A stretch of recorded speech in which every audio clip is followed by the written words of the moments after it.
Hey, welcome back to YT Finance, and today we are talking about Palantir Technologies PLTR stock and why some investors aren't jumping on the opportunity of the PLTR stock price trading at a huge discount from their fair value, and why some investors are scared to either double down or get more exposed to Palantir. After we talk about Palantir's newest developments, we're going to talk about Sofi Technologies SOFI stock. We are going to perform some SOFI stock analysis to determine if SOFI is going to be a good buy to hold through 2022. We're going to talk about price targets for Palantir and SOFI Technologies, and then lastly, we are going to be talking about the DWAC stock, which is a SPAC which is merging with Donald Trump's media platform, which has recently aligned a deal with Rumble that could benefit both companies. Remember to like this video right now, go and subscribe if you haven't already, comment down below your favorite stock between Palantir, SOFI, and DWAC, and now let's get right into today's stories. Many investors are talking about Digital World Acquisition Corporation, ticker symbol DWAC, but I don't think that's actually the most controversial publicly traded company right now. I would actually say it's Palantir Technologies, and I'll tell you why. For starters, the only reason why the DWAC SPAC is receiving any publicity or controversy is due to politics and Donald Trump. Trump will be taking his Trump Media and Technology Group company public,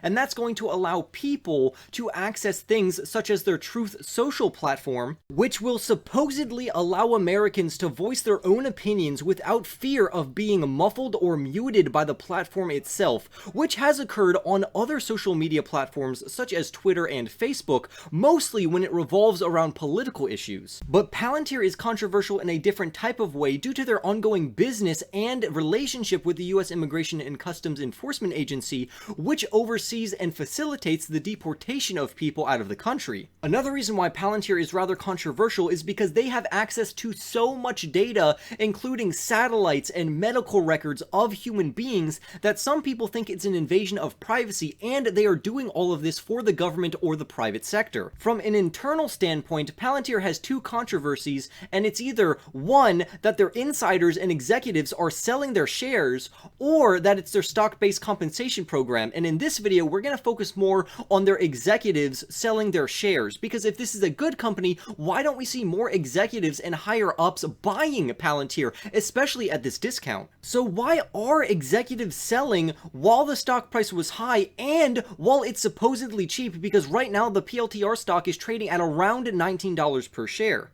Normally, when executives or higher ups sell a stock, that's how they get paid, so it's no big deal. The problem we see with Palantir is not all of them have bought back any stocks as of yet. They're just continuing to sell their stocks and they're not buying any, which could mean that they don't support the current valuation and that they still think it's too high, or they think the stock price is going to continue to go lower. Now, I am not saying that no executives have bought, especially their CEO, which has sold a ton of stock, but he also still owns a ton of stock, so that's always good news. But this has scared investors, and it has created selling pressure on the PLTR stock. For instance, according to TipRanks, about 1.7% of investors who hold Palantir in their portfolio have actually sold some of the stock due to their fears of the stock price going even lower. Of course, Wall Street is not helping in this case because they have a moderate sell rating on Palantir Technologies with 1 buy rating, 3 hold ratings, and 4 sell ratings. Also, a William Blair analyst has a clear sell rating on Palantir because he doesn't like their business model and doesn't think that they can sustain their long-term growth. However, I personally strongly disagree with this analyst because if we look at Palantir, they are still landing new contracts. For instance, in Q3, they closed around 54 deals with 34 new customers, and 18 of those deals were worth over $10 million each, so that's a huge payday. If we look at Palantir's price targets, we see the high-end price target is $31 per share, which actually equates to their fair value, and that's my personal price target, is I normally use the fair value as the price that I want to get the stock underneath. So as long as you're getting the stock under $31, especially under $20, it's a fantastic deal. However, bearish analysts have an $18 price target on the stock, and that's where the stock is currently hanging around. Now, this does not mean that that analyst is right to give an $18 price target, because these are one-year predictions, so unless the Palantir stock price drops below or maintains $18 for a whole year, then that analyst is gonna just simply be wrong. Now let's talk about Sofi Technologies, ticker symbol SOFI stock, and this is a fintech company, which is a financial technology company,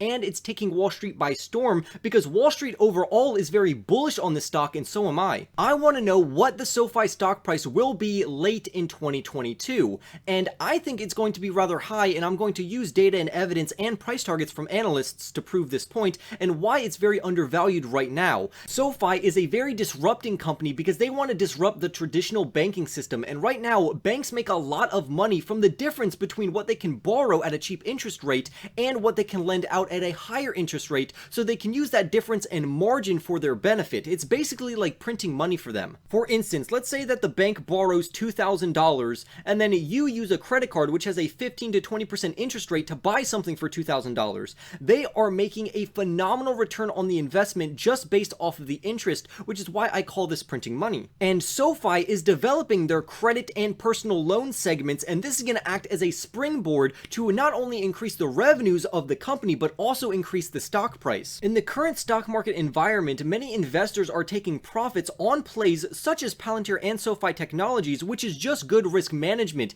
However, this gives us as long-term investors a great buying opportunity for these stocks because currently Sofi Technologies is down around 38% just in the last month. However, this begs the question, now that we've identified that SoFi stock is trading for cheaper than what it's actually worth, is it going to fall more, and when is the best time to buy this stock? Well, the author of this article thinks that January is the ideal time to buy this stock because then it won't be trading as much as a premium, so clearly he thinks it's going to fall a little more. But I think with a $12 billion market cap, this is actually where the stock should be trading at, and it still has good margins on it because the true value of this stock, or the fair value, is around $22. So that's a reason to stay optimistic about the stock, and if you're down on this stock right now, you should still be very happy because of their approaching bank charter catalyst, which they submitted to the Federal Reserve back in March. And I'm very excited for this catalyst, and I do think that the catalyst is going to cause this stock to run up very, very aggressively. On top of that, many great institutions hold this company stock and they believe in this company,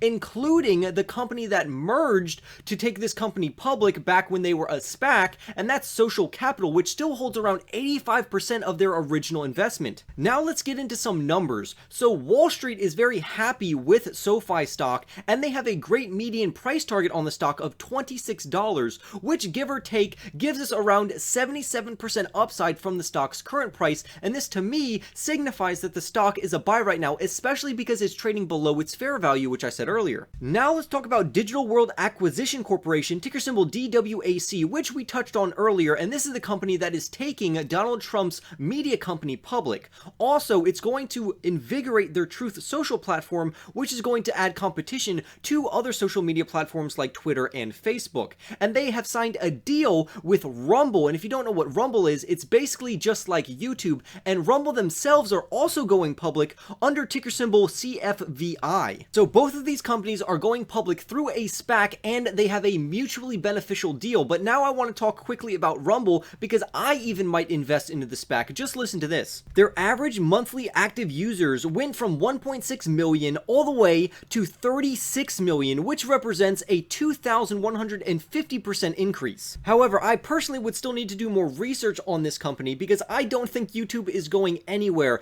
It's much too large, and it's owned by Google, whose parent company is Alphabet, which is absolutely astronomically big. But with Rumble's new deal with Trump Media, which has a customer base of around 81 million people, this is going to drastically increase Rumble's addressable market and revenues. Now, I personally am not invested into either of these SPACs, but it wouldn't surprise me if the SPAC that is taking Rumble public increased and surged up in stock price just like the DWAC stock did. Now, I also want to mention, if you didn't know, that DWAC is under investigation by the Financial Regulation Authority and the Securities and Exchange Commission, also known as the SEC. Now, this doesn't mean that the DWAC company has done anything wrong, it just means that they're currently under investigation. Now, if I had to invest in into one of these SPAC companies, which one would I pick? Well, I personally would pick Rumble because it's already an established company that's just like YouTube, and we've all seen how successful YouTube has gotten. Also, Rumble's deal with Trump Media is more favorable for Rumble than it is for Trump Media, in my opinion,